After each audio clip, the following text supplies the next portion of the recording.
sekarang saya pengen geser ke ini kok, tentang inline dan loa. Kira-kira powernya lebih kuat yang mana sih, Kot? Yes, ya. Inline dengan loa. Kita jelasin inline dulu. Inline apa sih? Mungkin kalau loa teman-teman sudah banyak yang paham. Loa itu law of attraction. Akan tetapi ada satu teknik yang ini kami formulasikan di dalam program Hoki Protokol adalah inline. Inline itu apa, Coach? Gampangnya inline itu adalah ngobrol. Ngobrol dengan siapa? Dengan teman imajiner kah? Ngobrol dengan diri kah? No. Tapi adalah ngobrol sama Tuhan. Kita komunikasi sama Allah. Kita tentu paham bahwa Tuhan, bahwa Allah itu online sama kita selama 24 jam full. Betul? Ya kan? Nggak pernah tidur, selalu menjaga, selalu memenuhi dunia ini dengan kasih sayangnya. Akan tetapi pertanyaannya adalah kitanya, manusianya ini inline nggak? Kita tahu di ruangan ini ada wifi, tapi gadget Anda, smartphone Anda buka nggak wifi itu, terkoneksi nggak sama wifi-nya? Nah, banyak kejadian kitanya tidak inline. Makanya tidak dapat tuh yang dibilang rezeki, kasih sayang, keajaiban, hoki. Nggak muncul kok di hidup saya. Tapi kok si A muncul ya? Katanya Tuhan Maha Pengasih, Maha Penyayang. Enggak tuh, Coach. Bukan yang nggak ada wifi-nya. Handphone Anda nggak inline gitu. Makanya nanti di kelas offline Hoki Protokol kita praktek inline. Gitu. Nah, tadi disampaikan, betul nggak inline ini dalam tanda kutip bertentangan dengan loa? Karena waktu di salah satu batch, ada teman-teman pembelajar banyak ikut di sana, sudah belajar loa dari mulai tahap level bawah sampai yang atas. Nah, ketika kita praktek inline di kelas, coach ini kok bertentangan dengan loa ya? Tapi keajaiban turun detik itu juga di kelas. Jadi banyak hal-hal aneh di kelas itu, di offline itu adalah yang teman-teman mendapat keajaiban nggak pakai, ya mudah-mudahan seminggu setelah kelas ya, atau mungkin sebulan lagi lah, enggak. Tapi di kelas, detik itu juga keajaiban datang dan Anda bisa rasakan. Gitu Mas, tentang inline ya. Iya. Jadi selama ini yang kita kenal kan cuman loa gitu narik gitu kan ya, track gitu kan. Tapi ternyata ada inline. Betul. Kita online komunikasi langsung dengan Tuhan gitu ya. Sebagai pemilik makrokosmos. Contoh komunikasinya itu kayak apa sih sebenarnya? Ya. Contoh komunikasi kayak apa? Paling gampang gini. Ini sering saya sampaikan di kelas tentu saja. Saya sama Mas Hendra kan kita udah lama nggak ketemu nih. Itu udah berapa bulan yang lalu nggak ketemu. Tahu-tahu hari ini ketemu lagi. Begitu ketemu, Mas Hendra bawa hadiah buat saya. Kosanto, saya punya hadiah loh buat Kosanto. Oh iya Mas, apa itu? Ini Coach. Nah, Mas Hendra ngasih saya sebuah buku yang ternyata buku ini sudah saya keliling toko buku se-Jakarta. Di online pun sudah tidak tersedia. Bahkan saya kalau di Jakarta itu ada Mas namanya daerah Kuitang, itu tempat buku-buku bekas itu. Saya sudah cari ke sana pun nggak dapat. Tahu-tahu Mas Hendra kasih. Itu kan saya terima kasihnya gimana sama Mas Hendra? Waduh Mas, jenengan ini hebat banget, terima kasih sekali. Saya cari ini loh, kelalang keliling nggak dapat. Mas Hendra kasih ke saya. Mas, sebagai ungkapan terima kasih saya, yuk kita makan yuk. Saya traktir deh. Mau pilih makan di mana deh? Sebagai apa? Ungkapan happy-nya gitu. Nah, itu sama manusia. Betapa kita inline-nya. Belum nanti sama bestie. Udah sekian lama nggak ketemu, ngobrolnya kan panjang Mas. Betul? Tapi coba deh cek, kalau sama Tuhan gimana? Sama Allah gimana? Contoh paling gampang. Tadi kapan terakhir kali teman-teman minum? Gimana minumnya? Ya minum lah Coach, sudah. Setelah itu selesai. Enggak sih Coach, tadi saya ingat setelah minum puji Tuhan, atau setelah minum alhamdulillah. Tapi dianggapnya itu include all. Ucapan alhamdulillah, puji Tuhan, sudah mencakup semua.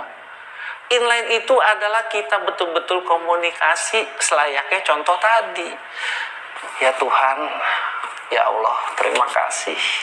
saya masih bisa merasakan bulir air ini masuk ke dalam rongga mulut saya.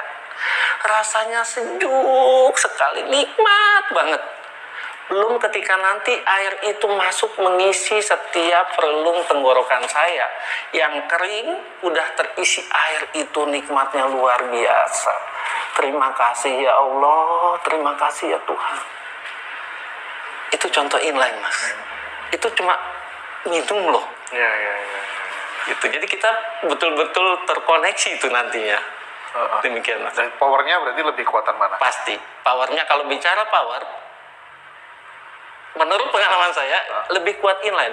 Saya tidak mengatakan loa tidak berguna. Loa itu mantep banget.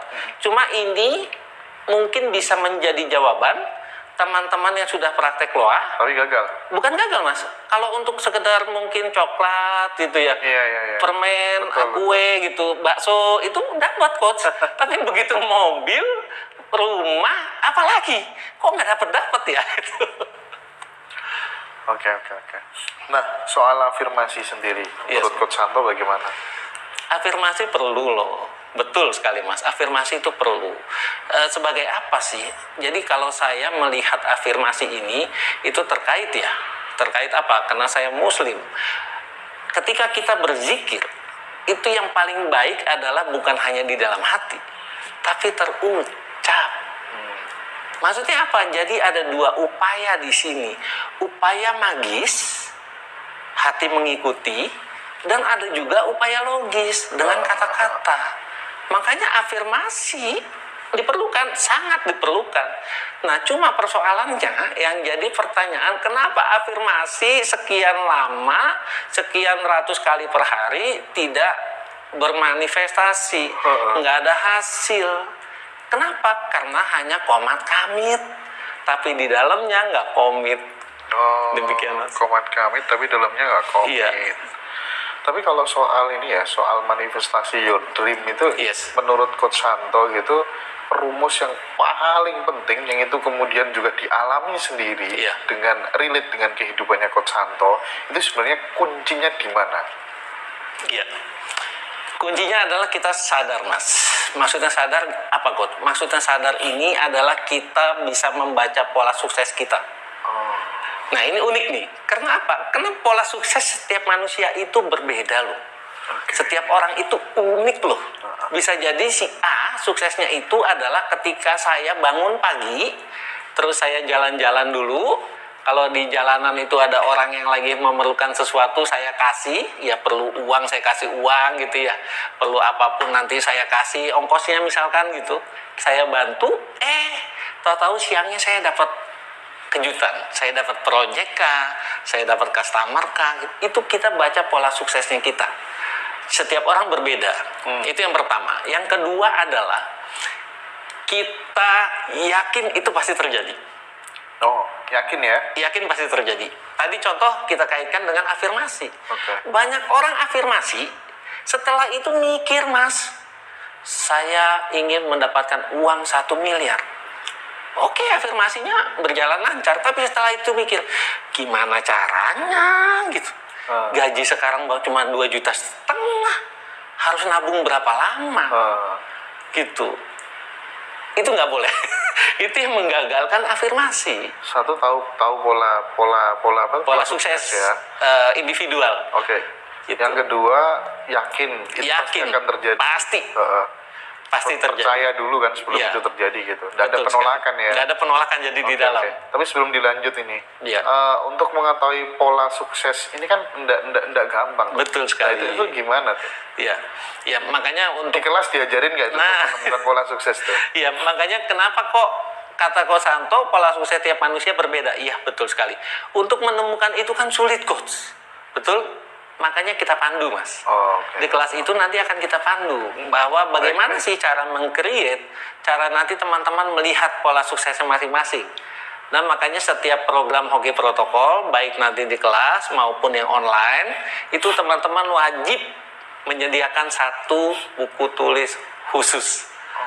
Supaya apa? Supaya mencatat nanti. Di hari kesekian kalau yang online saya mendapatkan uang tunai sekian puluh juta misalkan. Catat tuh. Dan yang dicatat bukan hanya ketika mendapatkannya saja, tapi apa yang sudah teman-teman lakukan dari mulai hari pertama. Karena kalau yang online kan 40 hari kan, 40 days. Nah, kalau yang di kelas gimana kok? Ya di kelas pun sama. Anda catat emosi negatif apa yang teman-teman miliki sebelum ikut kelas. Permasalahan apa yang teman-teman punya sebelum selesai kelas. Nanti setelah selesai kelas, langsung tahu-tahu entah kenapa bisa jadi itu terselesaikan secara ajaib, secara otomatis. Bisa jadi kok tahu-tahu menemukan insight, intuisi. Oh alah, saya harusnya begini, harusnya saya melakukan itu gitu. Yang selama ini nggak terpikir gitu. Makanya kita memandu Mas, teman-teman untuk bisa menemukan pola suksesnya masing-masing. Demikian. Oke, menarik sekali Coach Santo. Lalu apa kaitannya aura dengan keberuntungan seseorang gitu? Karena sekali lagi kalau kita melihat orang itu dari sekilas, dari wajah, dari tubuh gitu, oh ini auranya begini, ini begini gitu. Belum lagi soal self esteem gitu ya. Misalnya image-nya orang ini, oh ini jelas nggak jujur, kan kebaca sebenarnya kan. Nah itu cara-cara ngubahnya gimana yang kedua tuh, gimana gitu? Ya bicara aura ini bukan, mohon maaf ya, bukan bicara fisikal teman-teman ya. Makanya ini banyak sekali teman-teman pasti merasakan deh, bahwa di luar sana secara penampilan ini orang oke banget loh. Ganteng kalau yang cowok, cantik kalau yang wanita gitu ya. Pakaiannya branded gitu. Wangi parfumnya parfum mahal ini. Bukan parfum isi ulang nih, yakin saya. Ya, pasti teman-teman paham kan. Jadi kalau parfum mahal itu dia ada note-notesnya gitu loh. Jadi yang wangi yang keluar dulu apa dulu gitu kan. Betul. Di base note-nya, terus nanti ada di tengahnya, ada di up note-nya itu apa gitu. Itu parfum mahal tuh udah kecil itu. Nah, ini parfumnya mahal loh. Belum nanti pemakaian aksesorisnya, pakai berlian kah, pakai jam tangan mewah kah gitu. Totally baik semuanya. Tapi bicara aura bukan bicara apa yang kita kenakan. Bicara aura adalah bicara vibrasi. Itu yang tadi Mas Hendra sampaikan. Nggak bisa bohong. Yes, betul banget. Betul banget. Gitu. Jadi ada kelas-kelas tertentu, ini nggak tentu saja nggak untuk publik, yang saya mengajarkan teman-teman peserta ini untuk bisa mendeteksi si A ini bohong nggak gitu loh. Dari mana Coach? Untuk bisa mendeteksi kebohongan, pertama kali dilihat adalah gestur tubuh. Nanti di kelas offline Jakarta juga akan kita kasih tahu tuh Mas. Jadi ada gestur-gestur hoki. Kalau kamu duduk harus gimana supaya hoki, kalau jalan harus gimana, kalau ketemu orang gesturnya harus gimana, itu dijelasin semua di kelas. Makanya praktek kita. Iya. Gitu. Nah tadi bicara gestur yang nggak bawa hoki Mas, gestur yang auranya itu nggak baik gitu ya, itu kelihatan juga. Dari gestur kelihatan. Belum nanti selanjutnya nanti dari apa? Micro expression. Senyumnya gimana, apakah nanti naiknya ke sini 3 cm, ini 2 cm gitu. Jadi munculnya apa? Senyumnya sinis gitu. Padahal sama-sama senyum loh. Itu kita bisa tahu. Coach, ada orang-orang yang bisa memanipulasi itu semua. Yes, oke. Nah, kalau itu bisa semua, terakhir yang bisa kita lakukan adalah kita cek auranya nih. Nah, bicara aura itu sudah tidak bisa bohong, Mas. Yang tadi saya sampaikan, bisa jadi pakaiannya bagus, bisa jadi wajahnya ganteng, bisa jadi cantik sekali, tapi auranya kita nangkepnya, kok saya nggak nyaman ya sama orang ini ya gitu. Itu bicara aura, Mas. Oke. Dan aura itu juga bisa dipengaruhi lewat makanan ya, Coach ya? Nggak bisa? Kalau aura pengaruh makanan bisa, karena kecil lebih ya? Kecil sekali. Lebih ke apa kalau yes. Aura itu? Jadi aura itu lebih kemana? Aura ini adalah satu bentuk perpaduan, makanya disebutkan bahasa lainnya adalah EMF, Electromagnetic Field. Yang kalau di kelas 40 days, ketika teman-teman nanti mengikuti protokol pola makan dan sebagainya, ini akan membentuk dulu di DNA, melakukan perubahan di usus, bakteri-bakterinya kita program ulang, sehingga menghasilkan tadi electromagnetic field. loncatan-loncatan elektron antar bakteri ini, dan itu yang membentuk IMF tadi, aura kita tadi gitu. Jadi kalau dibilang kecil apa enggak, ya signifikan juga, karena banyak faktor ya, banyak faktor Mas. Antara kerja keras dan kerja hoki, hasilnya lebih besar yang mana Kak? Nah sekali lagi ini pilihan teman-teman ya. Jadi ada orang yang coach, saya mah kalau mau sukses harus berdarah-darah dulu, harus ditipu dulu coach, polanya begitu. Saya bilang ya kalau kamu nyaman dengan itu ya nggak apa-apa gitu loh, lakukan saja gitu. Tunggu dulu nanti ada yang menipu sekian ratus juta, baru setelah itu omsetnya naik gitu. Tapi ada juga cara-cara ajaib, cara-cara yang nggak harus penuh perjuangan, penuh kesulitan, cara yang ajaib gitu loh. Jadi nanti kita kembalikan tuh Mas ke teman-teman, maunya pilih yang mana. Kalau saya mah kayaknya udah enggak deh Mas, capek ya gitu. Harus terseok-seok dulu gitu kan, merangkap dulu, enggak usah. Kita pengen itu, manifestasi itu, bisnis itu berkembang pesat dengan cara yang baik tentu saja, cara yang halal tentu saja gitu. Makanya dikatakan halalan toyiban gitu. Halal juga, baik juga gitu. Dan setelah itu cukup? Enggak, kita pengen juga dengan cara yang ajaib. Cara ajaib itu maksudnya apa? Ajaib itu bukan kita yang meng-arrange, bukan kita yang ngatur, oh hari ini saya harus ketemu Pak A, karena kalau si Pak A ini closing lumayan omset saya. Enggak begitu, tapi nanti alam semesta ini Tuhan yang menggerakkan kita. Makanya tadi dibutuhkan inline sebagai landasan tuh. Tahu-tahu hari ini yang niatnya mau ketemu si Pak A, ketemu sama Pak B yang sebelumnya kita nggak kenal. Bahkan mungkin dari penampilan, enggak, dia nggak bakalan mampu beli produk saya. Penampilannya biasa aja kok, pakai celana pendek lagi, sendal jepit gitu. Tapi begitu Anda ketemu, ngobrol, langsung beliau bilang, oke, saya akan transfer saat ini juga. Berapa nomor rekeningnya? Itu banyak terjadi Mas. Gitu. Makanya pilih mana nih? Masih mau kerja keras ya nggak apa-apa, silakan. Pilih kerja keras atau kerja hoki? Iya, itu kan hoki itu yang kedua tuh. Kalau mau kerja hoki ya ikut hoki protokol 25 Februari. Iya, nanti akan kami pandu kok. Iya, memang nggak instan, tapi akan kami pandu, tenang aja. Baik. Selanjutnya terkait dengan hoki ini, memang sebenarnya mau tidak mau, diakui nggak diakui, ini pasti ada efeknya terkait dengan jodoh, cari pasangan ya. Betul Mas. Pasti itu gitu ya. Iya. Oke. Jadi teman-teman, jadi ilmu keberuntungan itu sebenarnya bukan given, tapi bisa kita create sendiri. Karena manusia sebenarnya menulis sejarah hidupnya sendiri gitu.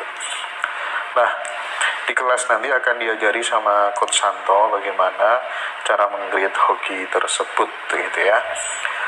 Menikah itu apakah kemudian bisa disimpulkan bahwa setiap pernikahan pasti jodoh? Orang kita nikahi Coach. Ini gimana Coach?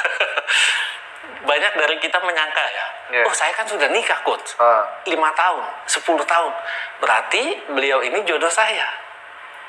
Pertanyaan saya, apakah benar demikian? Coba renungkan lagi. Lihat kejadian-kejadian yang ada di sekitar kita. Orang sudah puluhan tahun menikah, sudah punya anak sekian, tahu-tahu pisah. Faktornya banyak loh gitu ya, macam-macam lah faktor pisahnya gimana. Sudah sekian puluh tahun menikah, terus juga mungkin dilihat keluarganya sangat bahagia, begitu harmonis, berpisah. Jadi ternyata teman-teman, bahwa ketika Anda sudah menikah pun itu belum tentu jodoh. Gitu. Makanya tadi Mas Hendra sampaikan bahwa kita ada program jodoh buat teman-teman yang jomblo high quality ini, yang single-single menakjubkan ini, itu kami pandu meng-create dari awal.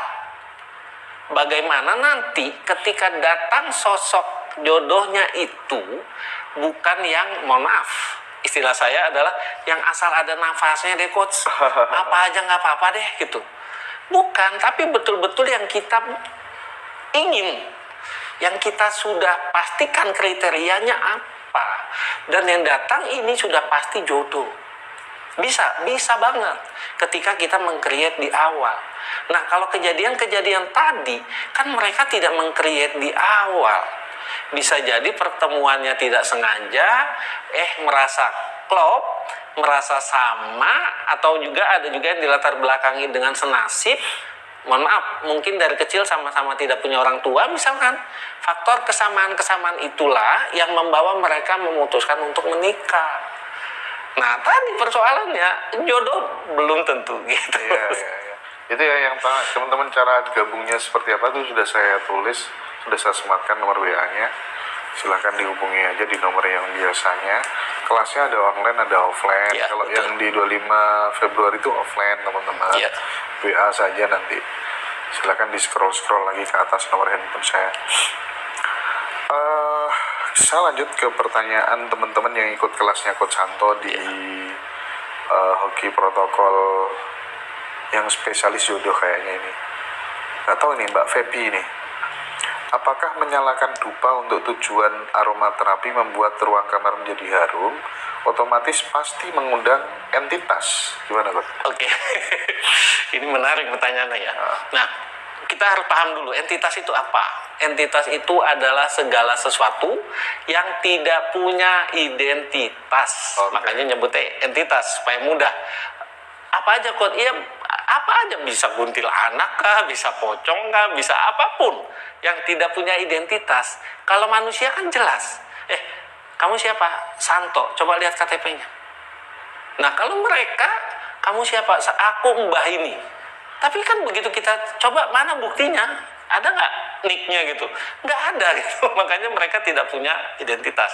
Kita nyebutnya entitas. Tentu saja yang dimaksud Bu Feby adalah entitas yang sifatnya negatif. Ya, jadi kalau yang positif ada nggak? Ada. Jenis positif juga pasti ada. Nah, ketika tadi pertanyaan di awal, menyalakan dupa, wangi-wangian, apakah itu sudah pasti mengundang entitas yang negatif? No, saya bilang. Big no bahkan. Karena apa? Entitas yang negatif tidak suka dengan suasana yang bersih, yang rapi, apalagi yang wangi gitu. Makanya di protokol jodoh ini kan kita sangat concern tuh. Kita suruh apa? Bebenah, Mas. Kamar, coba lihat. Angkat tempat tidurmu. Lihat ada berapa banyak barang di situ. Begitu diangkat, oh iya Coach, ini yang sudah saya cari lama, nggak taunya ada di bawah gitu. Betul-betul dibersihkan, dibikin wangi, spraynya diperhatikan. Ada nggak sarang laba-laba di sana sini? Itu dibersihin semua. Spraynya diperhatikan. Gitu. Nah, ini justru mengundang entitas yang positif, gitu. Oke. Seperti itu ya, Pak, jawabannya. Semoga terjawab ya.